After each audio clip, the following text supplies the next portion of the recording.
Pues sí, el ensemble La Quimera, aquí en Francia, que dirige el laudista argentino Eduard Eguez, acaba de presentar aquí en París, en el claustro de los Bernardinos, una nueva versión de uno de los monumentos de la música latinoamericana, la Misa Criolla, que compuso y grabó en los años 60 el argentino Ariel Ramírez.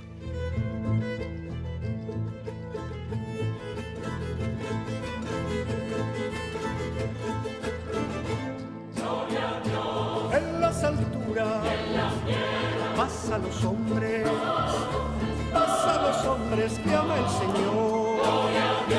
En las alturas pasa los hombres, pasa los hombres que ama el Señor. Te alabamos.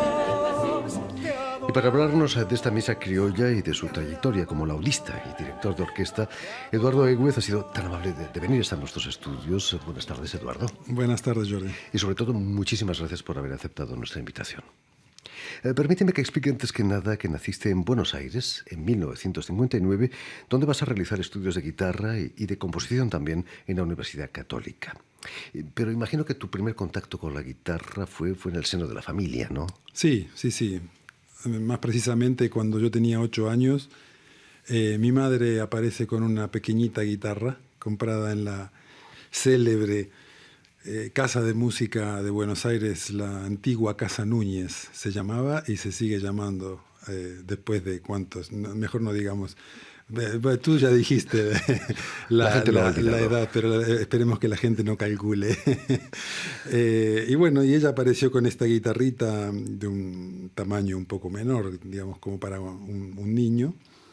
Y ahí empezó la historia con este instrumento, con la guitarra, que primero estudié con un profesor de mi barrio. Y después para dedicarme más a la guitarra eléctrica, luego de nuevo a la guitarra clásica, luego a las dos, y así más o menos cuando estuve alrededor de 20, 21 años empecé a estudiar, digamos, muy seriamente la guitarra clásica. Imagino que en la adolescencia la guitarra sirve para otras cosas además, ¿no? Sí, es verdad, la guitarra es un medio social en todo el mundo y en la Argentina y en Latinoamérica es un instrumento prácticamente de relaciones públicas, de relaciones sociales. Es el instrumento más económico que hay, armónico. Y es más transportable que el piano, por cierto. Bueno, sí, por supuesto. Eduardo, ¿cuándo empiezas a interesarte por los ancestros de la guitarra? Digamos, por el laúd. Por los instrumentos antiguos. Mira, eso fue por los años 1982, 3, justo luego de empezar a estudiar la guitarra seriamente. En Buenos Aires, como en todo el mundo, en todo el mundo occidental, en esa época había como un revival de la música antigua, lo que hoy se conoce como música antigua, renacentista, barroca, medieval. Y llegaban a Buenos Aires las copias de los tratados de Carl Philipp Emanuel Bach, de Quantz, tratados franceses, tratados alemanes, tratados italianos. Y me acuerdo que nos juntábamos con grupos de amigos a leerlos y a enterarnos de lo que había dentro y de cómo se interpretaba esa música producida siglos antes. Y claro, como la guitarra no se puede decir que viene del mundo del laúd, pero sí que está muy ligada al mundo del laúd y de la vihuela y de la tiorba y de la guitarra barroca. Todos estos instrumentos empezaron a aparecer en el ambiente de Buenos Aires, aunque sea como nombres, porque nadie tenía instrumentos. Y los que tenían eran realmente muy poco frecuentes, casi que no se podía encontrar un laúd en Buenos Aires, y el que lo tenía muy celosamente custodiado. Entonces, creo que de alguna manera yo empecé a soñar con estos instrumentos y los tenía en la mente y los tenía en el corazón hasta que ocasionalmente viajé en el año 1984 a Europa, que fue mi primer viaje a Europa, a un curso que se hacía en Burdeos, ¿no? En Bordeaux, acá en Francia. Y Hice ese curso. En aquel momento había guitarristas muy prestigiosos como Álvaro Pierri, como los Martínez Zárate, mi mismo profesor de guitarra, Miguel Ángel Girolet, que enseñaba en ese curso también. Cuando terminó el curso fui a París, y estando en París fui a la FNAC famosa para visitar, no podía estar en París sin ir a la FNAC. Y ahí encontré de casualidad unos discos de laúd, de las obras de Johann Sebastian Bach, tocadas en laúd, por un tal Hopkinson Smith. Y ahí empezó todo el viaje. Es difícil, hablaremos de Hopkinson Smith más tarde, es difícil para un guitarrista clásico adaptarse a la manera de tocar la música antigua, con una teorba, por ejemplo, con un laúd. Mira, nada es difícil cuando algo te gusta. O por lo menos esa fue mi experiencia. Yo siempre me guié mucho por este norte, quiero decir. Lo que me gusta no me cuesta. Aún sea... O sea, en pocas palabras es eso. Creo que me entiendes lo que te quiero decir. La pasión. Sí, quiero decir... Abre puertas. Por supuesto que cuesta, pero todo cuesta. Todo cuesta. Y cuesta menos cuando realmente uno está enamorado de esto, ¿no? Precisamente vas a estudiar en la Schola Cantorum de Basilea con ese tal Hopkinson Smith. ¿Qué recuerdos te quedan de sus clases? Fantásticos. Es uno de los mitos de Sí, la música fantástico. antigua. Yo debo muchísimo a Hopkinson Smith, no solamente antes, durante, sino que también después. Es una persona única para... Quiero decir, esto depende de cada uno, ¿no? De cada estudiante. Conozco gente que con él ha estudiado con cierta facilidad, con menos facilidad, con más facilidad. En el caso mío, no es tanto lo que le debo en cuanto a materia laudística, que es ya mucho, ¿entiendes? Pero no conocí otra persona a la cual se dejara encender tanto por la música, ¿no? Es un compromiso extremadamente fuerte el que tiene él con la música, cómo la siente, cómo la transmite, y eso a mí me contagió.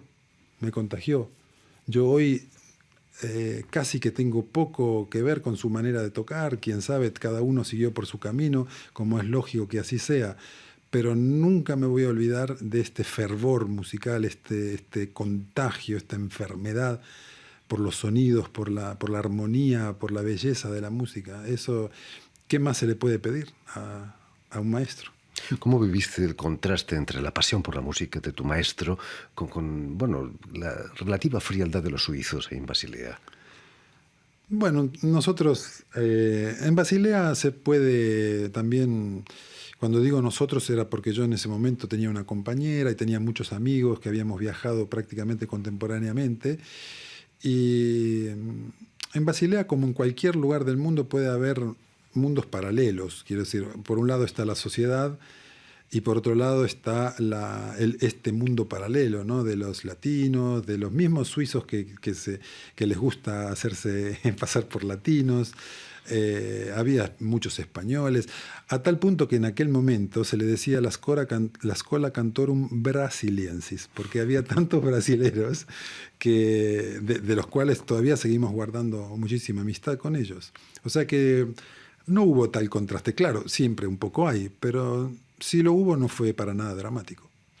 Eduardo, has trabajado con los mejores conjuntos de música antigua o barroca, como el Experience 21 de Jordi Savall, en su Capella Real también, o el Elima de Gabriel Garrido. ¿Ha cambiado mucho el mundo del barroquero, como se llamaba entonces en los años 80, hasta ahora? ¿Hay muchos más conjuntos, quizás? ¿Más rigor? Sí, no sé. No. La diferencia que yo veo es que en aquel momento, como yo lo viví, el que empezaba con la música antigua o el que se metía en esta nave, digamos, de la música antigua, había mucha pasión. No digo que hoy no la haya, pero hoy lo que veo es el mundo un poco más marketizado, quiero decir. El que entra en el mundo de la música antigua enseguida quiere tener éxitos de mercado, ¿no? En aquel momento yo no lo viví así. Pero bueno, esto tampoco es una crítica, simplemente porque tú me dices cuáles son las diferencias, te digo lo que a mí me parece que son las diferencias. Hay amor siempre, hay pasión siempre. En aquel momento, si no me equivoco, había más ambiente y más espíritu de búsqueda, de investigación, probablemente porque no había internet. Entonces la búsqueda era verdadera. Había que ir a las bibliotecas, había que ver microfilms, no había teléfonos celulares. Tú me entiendes, las investigaciones tienen que ver con lo oculto. Cuando ya no hay oculto, la investigación un poco cesa. Pierde fuerza. ¿Qué piensas, Eduardo, de que parroqueros como Arnon Kurt o Philippe Hervégué están dirigiendo música romántica, incluso post-romántica? Pienso que son verdaderos talentos a los cuales la música barroca por ahí les ha quedado pequeña. Entonces, me parece normal el querer seguir con la línea, ¿no? Porque imagínate tú, cuando uno habla de Mozart, por ejemplo, ¿no? Mozart ha sido un personaje de gran mercado a través no solamente de la música, sino de chocolates y de Salzburgo y de empresas turísticas.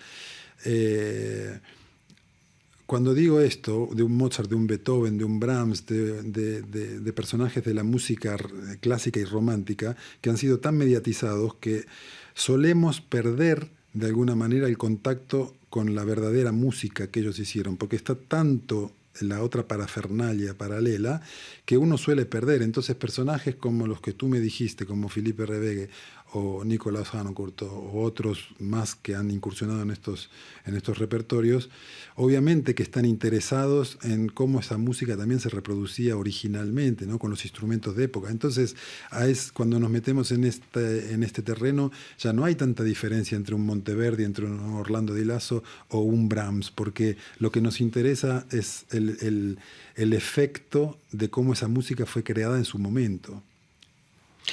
Eduardo, volviendo a la misa criolla, y al ensamble Quimera, ¿qué particularidad tiene esa misa de indios que presentáis? ¿Qué es ese easy fusion o fashion que viene realizando Quimera? Early fusion, sí. Nosotros hace mucho tiempo, cuando empezó el grupo por los años 2000, 2001, un primer trabajo que hicimos en el año 2001-2002, se llamó Buenos Aires Madrigal, que en aquel momento fusionaba tangos con madrigales italianos del siglo XVII, unidos a través de una historia literaria, de un tenor italiano que viajaba a la Argentina y se enamoraba de una bailarina de tango. Bueno, este era básicamente un argumento. Y siempre estuvimos interesados, probablemente porque esta historia nació con mi esposa, con Sabina Colonna, que es italiana, y entre los dos nos imaginamos este grupo. Ella también es un intérprete de viola da gamba. Entonces nuestro mundo está muy influenciado y muy marcado por el ambiente de la música antigua.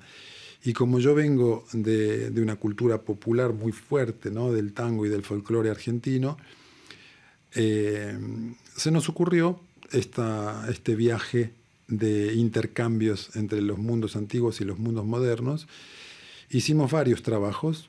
El que te nombré recién es este que se llama Buenos Aires Madrigal. Luego hemos hecho otro que se llama Tonos y Tonadas, otro Odisea Negra sobre el mestizaje en la América Central.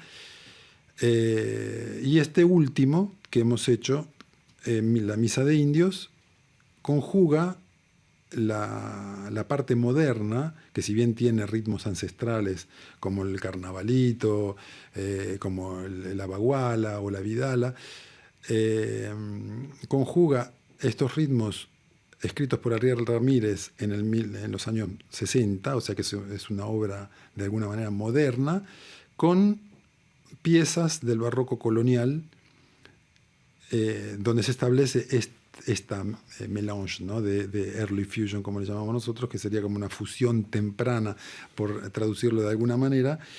Y sí, incluimos en el programa obras como Letanías de Mojos, Jesu Dulcissime, o este famoso Hana Pachap en lengua vernácula también. Otras piezas que son inéditas, como Vico Payaco, que pertenecen a archivos que prácticamente son absolutamente desconocidos, y también yo compuse piezas para este programa. O sea que estamos en una fusión total, pero muy latinoamericana, de sabor muy latinoamericano todo. Es una manera de desempolvar también la misa criolla, Sí. porque en el mundo de la música antigua, la misa criolla no estaba precisamente bien vista, ¿no? No, porque también está interpretada de una manera en la cual puede no ser bien vista, pero a ese respecto yo le hice todos arreglos que de alguna manera evocan el mundo de la música antigua a través de bajos continuos o de contrapuntos que son típicos de la escritura del siglo XVII y XVIII. ¿Dónde vais a llevar esta misa de indios, misa criolla? Aparte de los conciertos que tuvimos este año, estamos programados en diciembre en 4 festivales o 4 lugares de Europa, en Gagny, cerca de París. Estamos también en el Concertgebouw de Bruges. Estamos en Eindhoven, también en Holanda, y en Brest. Y el año que viene sí ya hay muchos festivales como la Chose-Dieu o también en Audi-Sud, en Blagnac, donde hicimos nuestro primer concierto de la Misa de Indios, donde presentábamos este disco, un lugar que nos es muy, muy querido, el Audi-Sud de Blagnac. En fin, pues ya lo saben, si no pueden asistir a uno de los conciertos de esta misa de indios, la misa criolla del conjunto La Quimera, siempre les queda el disco, un disco que ha sido editado aquí en Francia por el label La Música. Muchísimas gracias, Eduardo, por haber estado aquí con nosotros y que continúen los éxitos con esta Early Fusion. Muchísimas gracias a ti, Jordi.